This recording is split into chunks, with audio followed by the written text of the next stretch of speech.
لیژنێکی ئەنجومەنی نوێنەرانی ئەمریکا لەگەڵ ژمارەیەک پسپۆڕ شیکردنەوەیشی وردی دەربارەی بنەمای قەیرانی ئێسەی قەتەر لەگەڵ وڵاتانی کەندە و پێشکەش کردو ئاماژەی بە سیاسەتە دژبێکەکانی ئەو وڵاتە کردو بە چاوپۆشیکردن لە پشتیوانیکردن تیرۆر وەسفی کرد.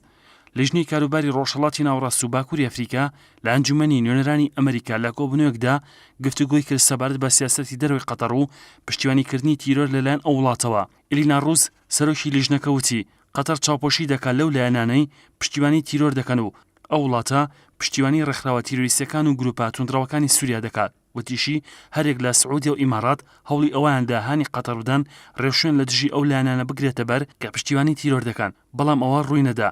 لە خۆی سیۆدۆر دۆیچ سیناتۆری دیموکراتی ئەوەی خستە ڕوو قەیرانی قەتەر خۆی دەبینێتەوە لە ناکۆشی دەربارەی پشتیوانیکردنی دارایی ئەو وڵاتە لە چەند گروپێک کە ناوبانگێکی خراپیان هەیە.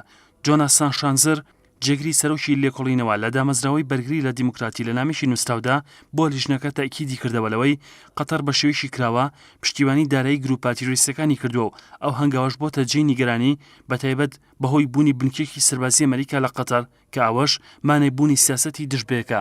ڕێکس تیلەرسۆن وەزیری دەرەوەی ئەمریکا لە لێدوانێکیدا بۆ ڕۆژنامەنووسان دووپاتی کردەوە وڵاتەکەی بەردەوام دەبێت لە هەوڵەکانی بەرەو چارەسەرکردنی قەیرانی قەتەر و ئەوەشی خستە ڕوو بەم نزیکانە چەند وەفدێک ڕەوانی کەنداو دەکەن بۆ تاوتوێکردنی قەیرانەکە و هاندانی لایەنەکان بۆ دانیشتن لەسەر مێزی گفتوگۆ.